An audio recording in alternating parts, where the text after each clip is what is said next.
प्यारे बच्चों, स्वागत है आप सभी का नज़्मा ट्यूटोरियल्स में। आज नज़्मा ट्यूटोरियल से हम Maharashtra board class 10 geography chapter number 6 करेंगे। इसके क्वेश्चन आंसर लिखेंगे, समझेंगे और उनको टिक मार्क करेंगे हमारी किताब में। ओके, तो चलिए क्वेश्चन नंबर 6 चैप्टर नंबर 6 जो कि है पॉपुलेशन क्या है।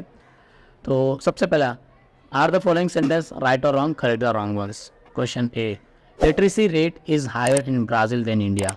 तो first of all literacy rate क्या होता है? लिटरेसी रेट का मतलब होता है कि एक कंट्री में कितने लोग पढ़े लिखे हैं as per the population. Okay, मान लीजिए अगर हिंदुस्तान में 100 लोग रहते हैं, 100 में से 90 लोग पढ़े लिखे हैं और 10 लोग ने पढ़ाई लिखाई नहीं किए हैं, तो लिटरेसी रेट होगा हमारा 90%। तो ब्राज़ील का लिटरेसी रेट इंडिया से ज़्यादा है। हाँ, ये बात सच है, इसलिए आंसर आएगा right. Second B, in Brazil people prefer to live in south east as compare to north east. Okay, सबसे पहले हम देख लेते हैं साउथ ईस्ट क्या है, नॉर्थ ईस्ट क्या है। ये हिस्सा नॉर्थ ईस्ट का है, ये हिस्सा साउथ ईस्ट का है। साउथ ईस्ट के हिस्से में ज़्यादा शहर as compare to north east, क्योंकि नॉर्थ ईस्ट में हमारा अमेज़ॉन जंगल आता है, अमेज़ॉन रिवर का बेसिन आता है, इक्वेटर आता है, जिस वजह से वहाँ का टेम्परेचर, जहाँ वहाँ का क्लाइमेट बहुत अलग है, इंसान के रहने के लायक नहीं है डेंस फॉरेस्ट की वजह से वगैरह से, इसलिए लोग ज़्यादातर नॉर्थ ईस्ट में, साउथ ईस्ट में रहते हैं। See, the life expectancy of India is decreasing. Okay, तो लाइफ एक्सपेक्टेंसी क्या होता है, पहले वो सर्च कर लेते हैं हम। देखिए, life expectancy in India, that means India में जो भी पैदा होगा वो एक एवरेज 70 साल की उम्र तक जी सकता है। ओके, अगर एक्सीडेंट ना हो या फिर कोई बड़ी बीमारी ना हो जाए, तो एक अंदाज़ा है कि ये बंदा एटलीस्ट 70 साल तक तो जिएगा, उससे ज़्यादा भी जी सकता है। लेकिन लाइफ एक्सपेक्टेंसी कितनी है हमारी? 70 साल की उम्र है। और ये कह रहे हैं कि वो कम हो रही है। नहीं, हमारे इंडिया की लाइफ एक्सपेक्टेंसी बढ़ रही है। तो ये रॉन्ग सेंटेंस गलत होगा और सही होगा, life expectancy of India is increasing. Question D, the north western part of India is densely populated. तो नॉर्थ वेस्टर्न पार्ट, पहले भी देखते हैं नॉर्थ वेस्टर्न पार्ट क्या है। ये हमारा हिंदुस्तान है, हिंदुस्तान का ये हिस्सा नॉर्थ वेस्टर्न पार्ट होता है। तो यहाँ पे ज़्यादा लोग रहते नहीं, इनफैक्ट ये हिस्से में ज़्यादा, क्योंकि यहाँ पे हमारा रेगिस्तान है और रेगिस्तान में इंसान ज़्यादा नहीं रहते। तो इसका सही आंसर होगा the northern plain and certain other areas of India is densely populated. Northern plain होता है ये यूपी बिहार का हिस्सा, ये हिस्सा और नीचे के थोड़े बहुत हिस्सों में ज़्यादा पॉपुलेशन है as compare to north western part. Okay, next E, the western part of Brazil is densely populated. Okay, तो वेस्टर्न पार्ट बोल रहा है, वेस्टर्न पार्ट का मतलब हुआ ये साइड का हिस्सा। नहीं, यहाँ पे ज़्यादा लोग नहीं रहते। ब्राज़ील में कोस्टल पे, समुद्री किनारे पे ज़्यादा लोग रहते हैं, इसलिए सही आंसर होगा the eastern coastal area of Brazil is densely populated. Okay, चलिए question number 2, answer the following questions as per the instruction. तो क्या कह रहा है? Arrange the following states of India in descending order of their population. तो कौन सी state में कितनी ज़्यादा पॉपुलेशन है उसके हिसाब से हमें लाइन लगाना है। हिमाचल प्रदेश, उत्तर प्रदेश, अरुणाचल प्रदेश, मध्य प्रदेश, आंध्र प्रदेश। ओके, सारे प्रदेश दिए यहाँ पे। तो डिसेंडिंग ऑर्डर में सबसे ज़्यादा पॉपुलेशन उत्तर प्रदेश में है, फिर मध्य प्रदेश में, फिर आंध्र प्रदेश में, फिर हिमाचल प्रदेश में, फिर अरुणाचल प्रदेश में है। B, arrange the state of Brazil in ascending order of their population. Amazonas, Rio de Janeiro, Alagoas, Sao Paulo, Parana. Okay, तो हमें ब्राज़ील का कम से ज़्यादा बताना है। तो सबसे कम लोग कहाँ रहते हैं? अलागाउस में रहते हैं, फिर अमेजोनास में रहते हैं, पराना में रहते हैं, रियो में रहते हैं, फिर साओ पोलो में रहते हैं। Question number C, classify the factors affecting the distribution of a population into the favourable और अनफेवरेबल फैक्टर्स। ओके, तो कौन सी चीज़ें इंसान की पॉपुलेशन बढ़ाती हैं और कौन सी चीज़ें पॉपुलेशन कम करती है। इंसान वहाँ पे ज़्यादा रहना प्रेफर करता है, ना रहना प्रेफर। जैसे कि फेवरेट फैक्टर में आता है नियरनेस टू सी। इंसान समुद्र के नज़दीक ज़्यादा रहना प्रेफर करता है, क्योंकि उससे वो पानी के जहाज़ के ज़रिए ट्रेड कर सकता है। टेम्परेट क्लाइमेट, जहाँ पे क्लाइमेट ज़्यादा एक्सट्रीम ना, नॉर्मल हो, ना ज़्यादा गर्म, ना ज़्यादा ठंडा, ना ज़्यादा बारिश। न्यू सिटीज़ एंड टाउन्स, ज़्यादातर लोग सिटी एंड टाउन्स में रहते हैं, जहाँ पे मिनरल पानी मिलेगा। कल्टिवेबल लैंड, जहाँ पे खेती बाड़ी हो जाएगा। खेती बाड़ी नहीं कर सकते तो वहाँ पे इंसान रहेगा, क्या मतलब। ओके, और क्या चीज़ है जिसकी वजह से इंसान वहाँ पे नहीं रहता? Lack of roads. अगर रोड ज़्यादा नहीं है तो प्रॉब्लम होगा। लैक ऑफ इंडस्ट्रीज़, अगर इंडस्ट्री नहीं तो इंसान काम कहाँ करेगा। और ट्रॉपिकल मोस्ट फॉरेस्ट, और फॉरेस्ट की बात है। और सेमी एड क्लाइमेट, और जहाँ पे क्लाइमेट ज़्यादा अच्छा नहीं होगा, इंसान वहाँ पे ज़्यादा नहीं रहेगा। Okay, next question number 3। Question number 3 क्या है? Answer the following question. अब यहाँ पे क्वेश्चन आंसर लिखने हैं हमें। पहला, explain the similarities and difference between the population distribution in Brazil and India. तो इंडिया की पॉपुलेशन और ब्राज़ील की पॉपुलेशन में क्या सिमिलैरिटीज़ है, क्या डिस्ट्रीब्यूशन है, वो हमें बताना है। A, similarities in population distribution in Brazil and India. पहले सिमिलैरिटीज़ बता रहे हैं, फिर डिफरेंसेस बताएंगे। पहला, in Brazil as well as in India population is very unevenly distributed. मतलब इंडिया और ब्राज़ील में ऐसा नहीं है कि हर जगह पे बराबर से पॉपुलेशन डिस्ट्रीब्यूट हुई। किसी जगह बहुत ज़्यादा लोग रह रहे हैं और किसी जगह पे बहुत कम लोग रह रहे हैं। Inaccessible dense forest and absence of facility are the barriers of the to the human settlements. Okay, inaccessible dense forest, मतलब ऐसे डेंस फॉरेस्ट जहाँ पे इंसान रह तो सकता है लेकिन उसको ज़्यादा चीज़ें नहीं मिलेगी, इलेक्ट्रिसिटी नहीं मिलेगी, नेटवर्क नहीं मिलेगा, रोड्स नहीं मिलेंगे, और एब्सेंस ऑफ फैसिलिटी। अब जैसे जंगल होगा तो वहाँ पे फैसिलिटीज़ के एब्सेंस होंगे, हॉस्पिटल्स नहीं, स्कूल्स नहीं, मॉल्स नहीं, तो और ये सब रीजंस होते हैं जिसकी वजह से ह्यूमन सेटलमेंट्स उस जगह पे नहीं बन पाते, are the barriers of the human settlement. North, north west, north east of both the countries are region of a low population. ये जो तीन जगह है, north, north west, north east, ये तीन जगह पे दोनों कंट्री में कम लोग रहते हैं। Population is concentrated in flat fertile region which have abundant water resources, transport facilities, mid climate, and a development of agriculture, industrial and trade in the plain region। Okay, तो पॉपुलेशन ज़्यादातर कहाँ होती है? Concentrated in flat, जहाँ पे ज़मीन थोड़ी सीधी हो, ज़्यादा पहाड़ वहाड़ ना हो, और फर्टाइल रीजन, फ्लैट फर्टाइल जहाँ पे खेती बाड़ी हो, विच आर एबिडेंट वाटर, जहाँ पे पानी का प्रॉपर सोर्सेज और ट्रांसपोर्ट फैसिलिटीज़ हो, मिड क्लाइमेट हो, नॉर्मल क्लाइमेट, ज़्यादा ऊपर नीचे नहीं, डेवलपमेंट हो, एग्रीकल्चर हो सकते हैं, इंडस्ट्रीज़ हो सके, ट्रेड हो सकते हैं, इस जगहों पे ज़्यादातर इंसान रहने की कोशिश करते हैं। Coastal regions are densely populated in Brazil and India. इस वजह से कोस्टल रीजन मतलब समुद्री किनारे, इंडिया के और ब्राज़ील के दोनों समुद्री किनारे पे ज़्यादा पॉपुलेशन रहती है क्योंकि वहाँ पे ट्रेड वेड करना ज़्यादा आसान है। डिफरेंसेस क्या है? Difference between the population distribution in Brazil and India.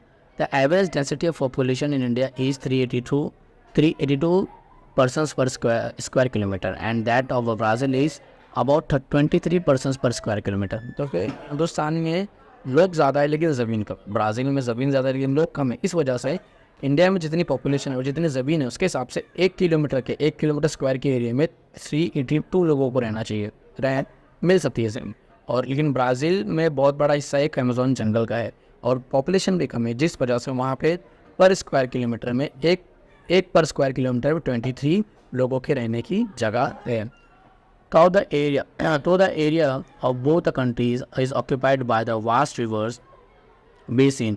The distribution of population extremely opposite in both the river basin. अभी क्या है, दोनों कंट्रीज में बहुत बड़ी बड़ी रिवर्स का बेसिन है लेकिन दोनों कंट्रीज़ में बेसिन के हिसाब से पॉपुलेशन डिस्ट्रीब्यूशन नहीं हुआ है क्योंकि the Amazon river basin is sparsely populated while the Ganga river basin is densely populated। अब अमेज़न रिवर जो है ब्राज़ील की सबसे बड़ा रिवर है, वहाँ पे पॉपुलेशन इतनी ज़्यादा नहीं है क्योंकि अमेज़न रिवर के चारों तरफ अमेज़न जंगल है और अमेज़न जंगल में आदिवासी लोग रहते हैं, ट्राइबल लोग रहते हैं, लेकिन नॉर्मल लोग नहीं रह सकते। एज़ यू नो कि जंगल में तो लोग हम घूमने जा सकते हैं लेकिन एज अ बस्ती बना के वहाँ रहना मुश्किल। लेकिन जो हमारी गंगा रिवर है, गंगा रिवर के दोनों तरफ जो हमारा गंगा रिवर का प्लेन है वहाँ पे प्रॉपर फैसिलिटीज़ है, रोड हैं, इंडस्ट्रीज़ हैं, नदी है, खेती है। इस वजह से हमारा गंगा रिवर का पॉपुलेशन डेंसली है लेकिन अमेज़न रिवर का स्पेयरली है, बहुत कम है। ठीक है, ये क्वेश्चन हो गया। चलिए, आपने वीडियो पॉज करके इसको लिख लिया होगा, नहीं लिखा तो ठीक है, आप लिख लीजिए। नेक्स्ट क्वेश्चन बी, ये भी examples correlated to climate and population distribution. Okay, तो कौन कौन से एग्जाम्पल्स कोरिलेटेड है, कौन कौन सी चीज़ें हैं जो कोरिलेटेड है climate and population distribution. Climate and population distribution are closely interrelated. Temperature and rainfall, the two elements of a climate greatly influence the population concentration। Okay, तो देखिए क्लाइमेट और पॉपुलेशन किस तरह से मैच करती है। देखिए जहाँ पर बहुत एक्सट्रीम क्लाइमेट हो, जैसे बहुत ज़्यादा ठंडी होती है और ठंडी के मौसम में वहाँ पे टेम्परेचर 40 डिग्री -40 डिग्री चला जाता है, या फिर बहुत ज़्यादा गर्मी होती है, गर्मी के मौसम में वहाँ पे टेम्परेचर 40 चला जाता है, 50 चला जाता है, तो ऐसी जगह पे इंसान का रहना मुश्किल हो जाएगा। अगर आप ही सोचिए, अगर आपके घर के बाहर -40 डिग्री का टेम्परेचर हो तो आप अपने बच्चों को स्कूल भेज पाएंगे? आप खुद स्कूल जा पाएंगे? नहीं जा पाएंगे। इस वजह से क्लाइमेट पॉपुलेशन पे इफेक्ट करती है, पॉपुलेशन डिस्ट्रीब्यूशन की, उस एरिया में लोग रहेंगे या नहीं रहेंगे वो क्लाइमेट पे इफेक्ट करता है। चलिए, dense population is found in a region with the mid climate and a moderate rainfall. Okay, तो डेंस पॉपुलेशन, ज़्यादा पॉपुलेशन उस जगह पे मिलती है जहाँ पे नॉर्मल क्लाइमेट हो और मॉडरेट रेनफॉल हो, मतलब ज़्यादा रेनफॉल भी नहीं, कम रेनफॉल भी नहीं, normal rainfall. Example, coastal plains of Brazil, the northern plains as well as the coastal plains of India. हमारे इंडिया में इसी जगह कौन सी है? Northern plain and the coastal plains, और ब्राज़ील में कोस्टल प्लेन्स ऑफ ब्राज़ील। ठीक है, place with a heavy rainfall, inaccessibility and dense forest have a low population. अब सिंपल सी बात है, जहाँ पे बहुत ज़्यादा बारिश होती है, रोज़ाना बारिश होती है, साल भर बारिश होती है, या फिर जहाँ पे एक्सेसिबिलिटीज़ नहीं है, जहाँ पे गाड़ी नहीं जा सकती, स्कूल्स नहीं खुल सकते, जैसे कि डेंस फॉरेस्ट हो गया, तो उस जगह पे लो पॉपुलेशन रहेगी। सिंपल सी बात है। Example, interior of the Amazon basin in Brazil and north eastern state in India. अगर नॉर्थ ईस्टर्न स्टेट जैसे कि हिमाचल प्रदेश, वहाँ पे पहाड़ ज़्यादा है, वहाँ पे बारिश ज़्यादा होती है और वहाँ के रोड्स भी ज़्यादा अच्छे नहीं है, इस वजह से वहाँ की पॉपुलेशन भी कम है।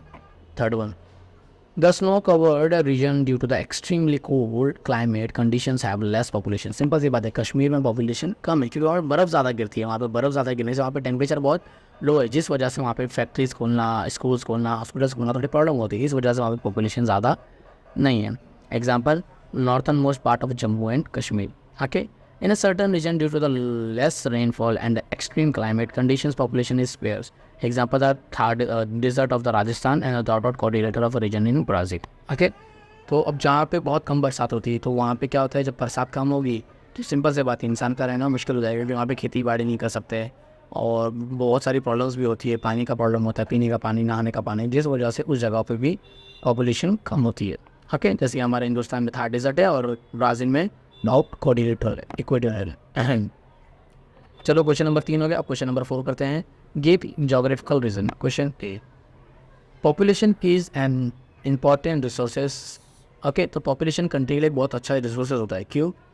The quantitative aspects of a population are important for the nation's economic and social progress. Okay, अगर इंडिया में जैसे कंट्री में पॉपुलेशन ज़्यादा नहीं होगी, पॉपुलेशन बहुत कम है, लैंड बहुत ज़्यादा है, तो इससे इकोनॉमी पे इफेक्ट पड़ेगा कि ज़मीन तो है लेकिन ज़मीन पे फैक्ट्री बनाने के बाद काम कौन करेगा। जैसे कि अगर आप सऊदी का देखोगे और कतर का देखोगे, दुबई का देखोगे, तो वहाँ पे पॉपुलेशन कम है लेकिन फैक्ट्री ज़्यादा है, इसलिए लोग क्या करते हैं, बाहर के लोगों को, जैसे कि इंडिया के लोगों को, नेपाल के, चाइना के नहीं, India, Nepal, Bhutan, Myanmar, Indonesia, Philippines, यहाँ के लोगों को अपनी कंट्री में एज अ लेबर वर्क करने के लिए बुलाते हैं। लेकिन इंडिया में ऐसा नहीं होता, इंडिया में हम बाहर के लोगों को नहीं मिलाते कि हमारे पास पॉपुलेशन ज़्यादा है बोल के हमारे पास लेबर फोर्स ज़्यादा है।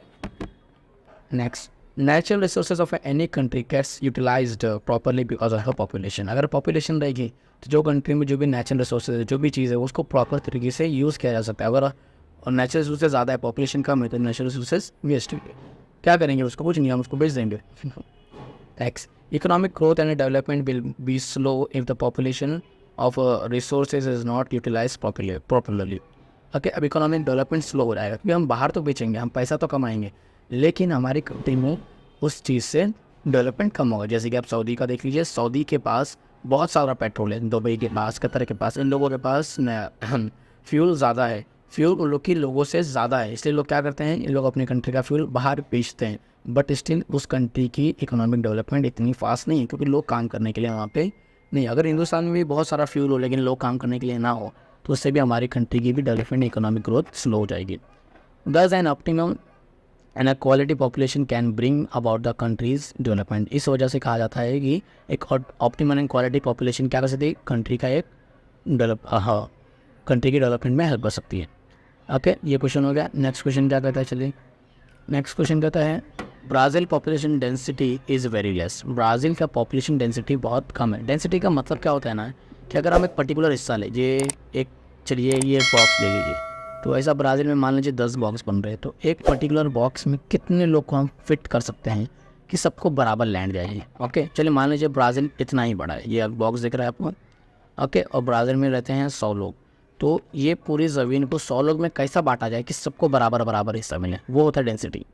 ठीक है, तो क्या कह रहा है, ब्राज़ील की पॉपुलेशन डेंसिटी बहुत कम है। क्यों? क्योंकि वहाँ पॉपुलेशन ही कम है।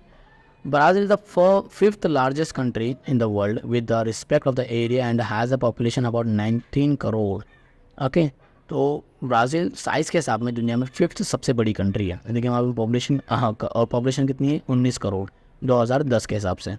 It occupies 5.6% of a world's total land area and accounts of only 2.78% of the world's total population. तो ब्राज़ील में 5.6% ज़मीन है। पूरी दुनिया में जितनी ज़मीन है उसमें से 5.6% ज़मीन किधर है, ब्राज़ील के पास है। लेकिन पूरी दुनिया में जितनी भी पॉपुलेशन है उसमें से बस 2.78% पॉपुलेशन ब्राज़ील के पास है। इसका मतलब उनके पास ज़मीन ज़्यादा है लेकिन लोग कम है, इसलिए वहाँ की डेंसिटी कितनी है, थोड़ी कम है। Thus, Brazil occupies more percent of a world's land and less percent of the total population. Therefore, the density of a population is very less in Brazil. That is around 23% per square kilometer. अगर आप 1 square kilometre की ज़मीन खरीदोगे और Brazil की population के हिसाब से उस 1 स्क्वायर किलोमीटर की ज़मीन में हर एक इंसान को अगर बराबर की ज़मीन दी जाए तो 23% को हम बराबर की ज़मीन उसमें दे पाएंगे as per the population of Brazil. Okay, अब उसके बाद सेकंड है हमारा हिंदुस्तान का। India's population density is high. India की पॉपुलेशन डेंसिटी ज़्यादा है। ओके, अभी देखिए ब्राज़ील में 1 किलोमीटर पर स्क्वायर पर मीटर के स्क्वायर के एरिया में 23 लोग रह सकते हैं उसकी पॉपुलेशन के हिसाब से, लेकिन हिंदुस्तान में 382 लोग रहते हैं। चलो देखते हैं कितना है। India is the second most populated country in the world with a population of about 121 crore, census of 2011। Okay, अब ये 2011 के हिसाब से बता रहे हैं और कह रहा है सेकेंड मोस्ट पॉपुलेटेड कंट्री, लेकिन अभी करंटली दुनिया का सबसे पॉपुलेटेड कंट्री हिंदुस्तान है। यस, हमने चाइना को पीछे छोड़ दिया है। India occupies only 2.41% of land area of the world but support 17.5% world population. तो हिंदुस्तान में ओनली 2.41% ऑफ लैंड है। पूरी दुनिया का जितना भी ज़मीन उसमें से बस 2.4% लैंड इंडिया के पास है, लेकिन पूरी दुनिया की पॉपुलेशन में से 17.5% पॉपुलेशन हिंदुस्तान में रहती है। Thus, India has less percent of land, world's land, and support high percent of a world's population। इस वजह से हिंदुस्तान में ज़मीन तो कम है लेकिन लोग ज़्यादा रहते हैं, जिस वजह से हमारे हिंदुस्तान के एवरेज अगर पकड़ा जाए, जितनी पूरी ज़मीन है और जितने पूरे लोग हैं और सबको बराबर बराबर की ज़मीन बांटी जाए, तो 1 स्क्वायर किलोमीटर के अंदर 382 लोग को ज़मीन दी जाएगी।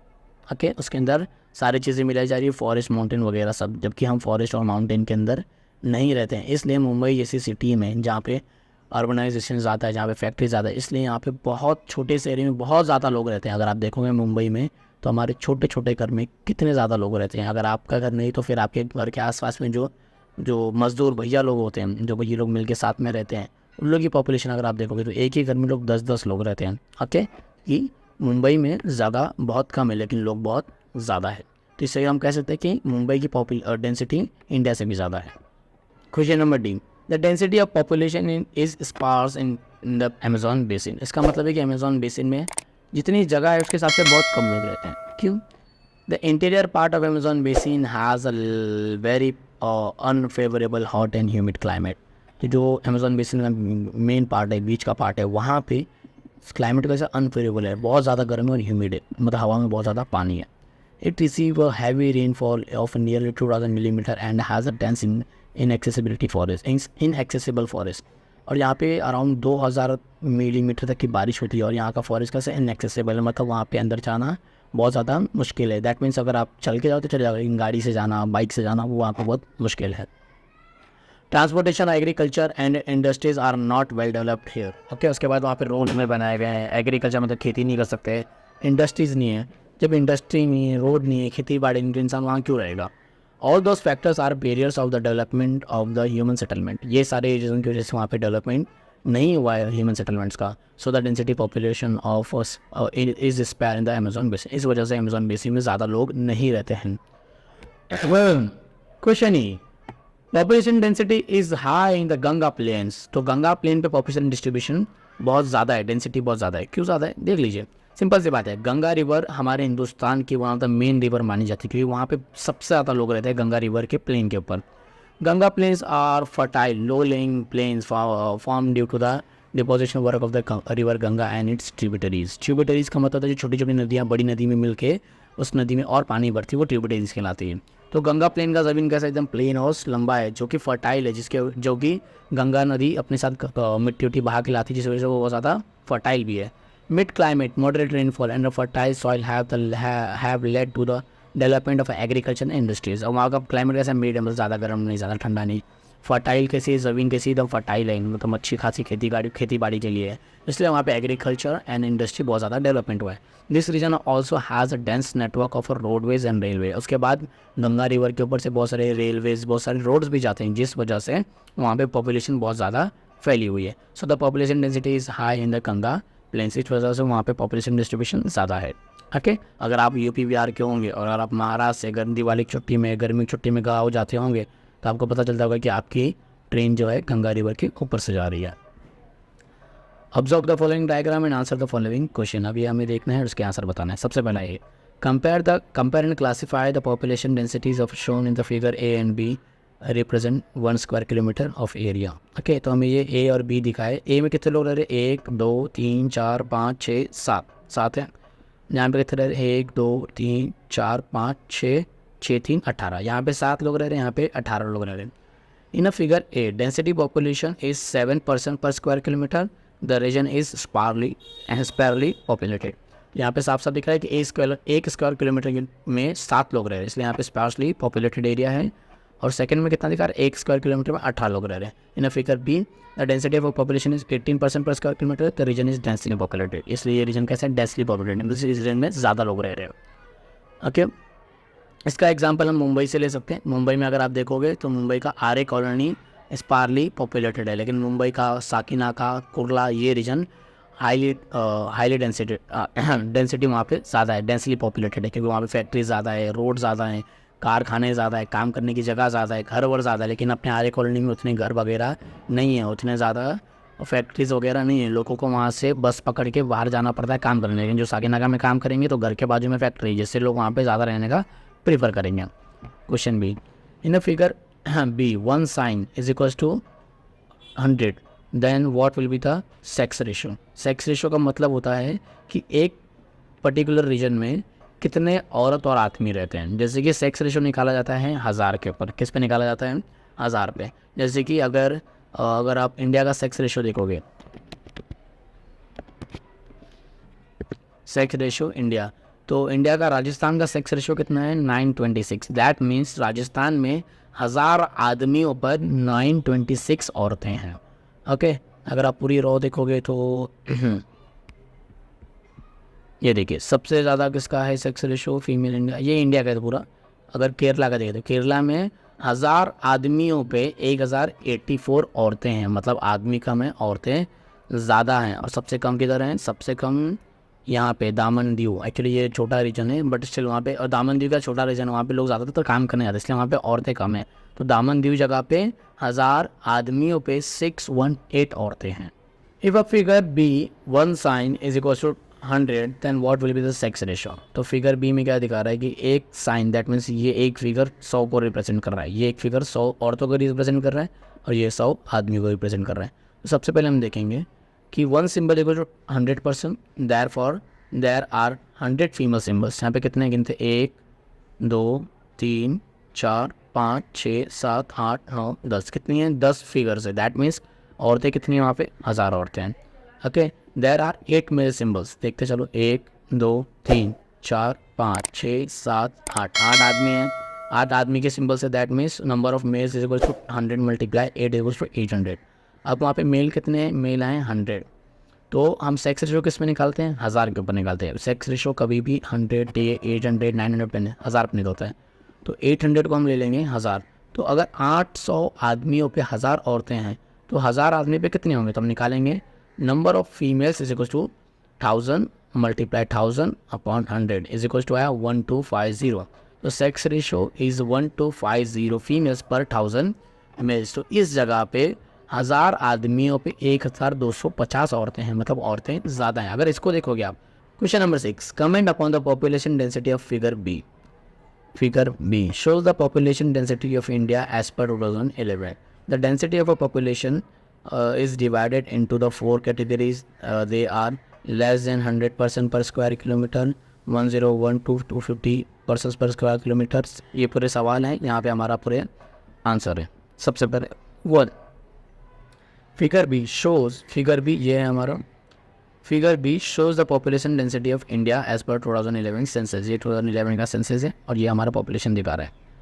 सेकेंड, ओके, अभी क्या है, density population is divided into the 4 categories, they are A B C D. तो हमें ये A B C D answer देना है, ए बी सी डी, ये रहे हमारे ए बी सी डी। सबसे पहला ए, लेस देन 1000%, 100% पर स्क्वायर किलोमीटर। उसके लिए हमें क्या करना पड़ेगा पता है, हम पहले जूम करेंगे ये चीज़ पे। ये कलर का मतलब है उस जगह पे 100 से कम लोग रहते हैं। ओके, अभी ये थोड़ा यहाँ पे फट गया इमेज, आपके बुक में अच्छे से दिखेगा।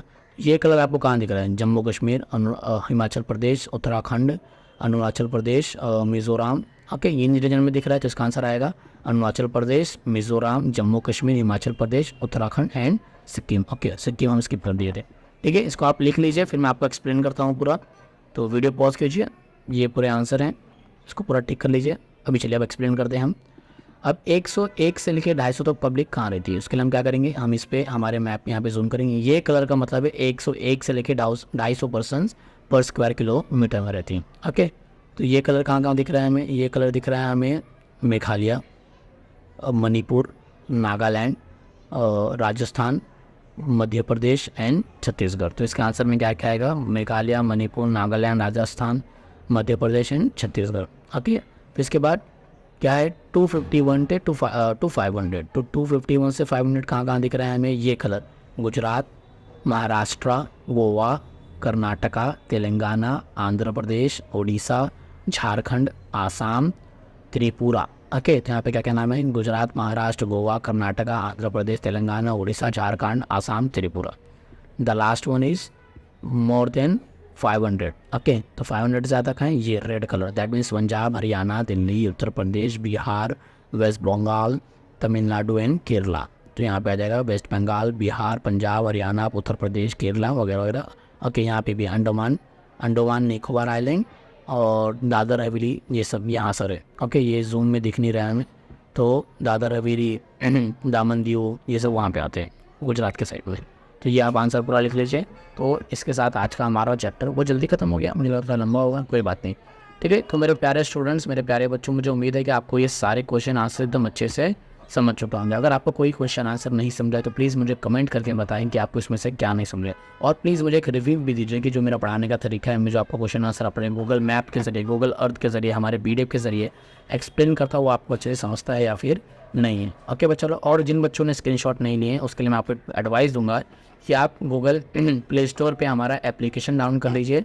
ओके, हमारे एप्लीकेशन का नाम है नज़मा ट्यूटोरियल्स। ओके, अगर आप नज़मा ट्यूटोरियल सर्च करोगे तो आपको गूगल प्ले स्टोर पे हमारा एप्लीकेशन मिल जाएगा। इस एप्लीकेशन में आप आसानी से इस PDF को डाउनलोड कर सकते हैं। बस ये PDF नहीं, ये PDF हो गया, हिस्ट्री का सारे क्वेश्चन आंसर लिखा हुआ है। आपको नवनीत की गाइड, टारगेट की गाइड, कोई भी गाइड खरीदने की ज़रूरत नहीं है। आप हमारा PDF आराम से डाउनलोड करके प्रिंट करके उसके सस्ते में यूज़ कर सकते हो, या फिर आप अपने फ़ोन में याद कर सकते हो बिना पैसा खर्चा किए। आपको हमारे एप्लीकेशन में history, geography, science, maths, English, Marathi सारी गाइड्स मिल जाएंगी। एंड आफ्टर दैट बस 10th नहीं, 9th, 8, 6, 5, 4 सब क्लासेज, 11, 12 के BK के भी क्वेश्चन आंसर मिल जाएंगे आपको। एक्स्ट्रा क्वेश्चन, बोर्ड के क्वेश्चन पेपर आपको हमारे PDF, हमारे एप्लीकेशन में सब कुछ मिल जाएगा। तो कुछ नहीं करना है, आपको बस गूगल प्ले स्टोर पे जाना है, हमारा नाम लिखना है नज़मा ट्यूटोरियल्स, आप हमारा एप्लीकेशन डाउनलोड कीजिए और फ्री में आपको सब मिलेगा। ऐसा नहीं कि आपको कुछ परचेज़ करना पड़ेगा, आपको बस लॉगिन करना पड़ेगा, जो कि OTP बेस्ड लॉगिन होगा। आपको कुछ खरीदने की ज़रूरत नहीं पड़ेगी। उसमें कुछ चीज़ें हैं जो आपको परचेज़ करनी है, लेकिन वो आपकी मर्ज़ी पर है। अगर आप चाहो तो परचेज़ करो, नहीं चाहो तो फ्री में यूज़ कीजिए हमारा एप्लीकेशन। और अगर जो बच्चे एप्लीकेशन डाउनलोड नहीं कर सकते हो तो कोई बात नहीं, nazmatutorials.com पे चले जाइए। nazmatutorials.com पे भी आपको हमारी सारी चीज़ें मिल जाएगी। लेकिन आप nazmatutorials.com पे ये PDF को डाउनलोड नहीं कर पाओगे। अगर आप डाउनलोड करना चाहते हो तो आपको हमारा एप्लीकेशन डाउनलोड करना पड़ेगा, जिसमें आप ऑफलाइन हमारे PDFs को इस्तेमाल कर सकते हो। ओके, तो हमारे प्यारे खूबसूरत से बच्चों, हमें उम्मीद है कि आपको अच्छे से पूरा समझ चुका होगा। तो इसी के साथ हमारे वीडियोस देखते रहिए, लाइक करते रहिए, शेयर करते रहिए, अपने दोस्तों को भी बताते रहिए और हमें ग्रो करने में हेल्प करते रहिए। Thank you so much for watching whole video, और प्लीज़ रिव्यू में कमेंट देके जाइएगा। Take care, bye bye.